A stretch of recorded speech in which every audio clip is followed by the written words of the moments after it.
Welcome to Adaptive Recognition How-To video series. When the free engine update period expired. To find out whether the license update period has already expired, display the license on the hardware key in the License Manager. If the hardware key contains an expired license, it will appear in the Licenses field with a red background.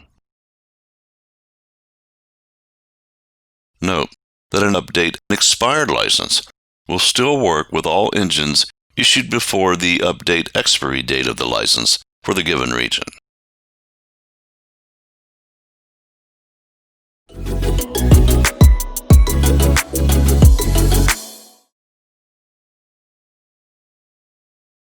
Thanks for watching.